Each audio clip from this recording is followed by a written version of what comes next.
Minsan, kahit ang aswang, nagkakamali rin. Alam niyo yung pakiramdam na bagong lipat ka sa probinsya. Tapos, ang unang bilin sa'yo ng mga kapitbahay, huwag kang lalabas pag 12:00 na ng gabi. Siyempre, bilang isang certified na matapang, kunwari lang. Ako? Tumango lang ako. Pero sa isip ko, ayos ah. Parang libre namang horror experience dito. Murang-mura kasi ang inuupahan kong bahay. Sabi ng may-ari, Tahimik kasi dito. hindi niya lang sinabi. Sobrang tahimik pala.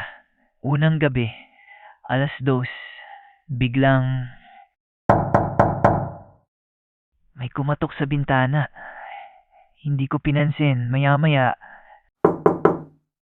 mas malakas. Sabi ko sa sarili ko, Kapitbahay siguro. Baka manghihiram ng asin. pagtingin ko, wala namang kaya nasabi ko. Buti naman. Intro lang pala, hehe. Pagbalik ko sa higaan, may narinig akong boses. Kuya! Napaupo ako. Kuya! Mahina, paos. Sabi ko, hindi ako kuya ng kahit sino rito. Tumingin ako sa ilalim ng kama. Wala. Paglingon ko sa bintana, may isang mahabang dila na dahan-dahang pumapasok sa maliit na siwang. Napatalon ako. Seryoso pala. Tumakbo ako papunta sa kusina. Kinuha ko ang bawang. Kahit hindi ako sigurado kung effective. Habang nanginginig akong hawak ang bawang, biglang nagsalita ang nilalang sa labas. Pasensya. Napahinto ako. Mali yata ng bahay. Tahimik. Ako ang unang nagsalita. Ha?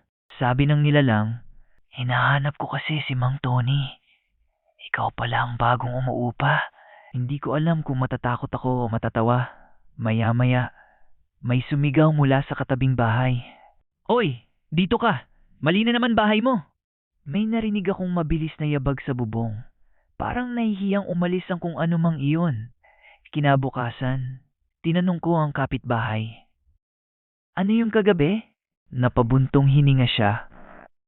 Naku, si Aling Marta yun, aswang yun. Matanda na kasi, malabo na mata, minsan pati bahay, napagpapalit.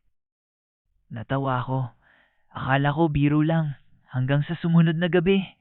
May kumatok ulit. Binuksan ko ng bahagya ang bintana. Kay Mang Tony ba? Pabiro kong sigaw. Tahimik, pagkatapos, isang malamig na boses ang sumagot. Hindi, ikaw na talaga ang sadya ko. Kasabay noon, unti-unting bumukas ang lahat ng bintana sa bahay kahit walang hangin. At mula sa bubong, may narinig akong mabagal na paggapang. Hindi na ako natawa dahil may mga biro na minsan may kasunod palang katotohanan.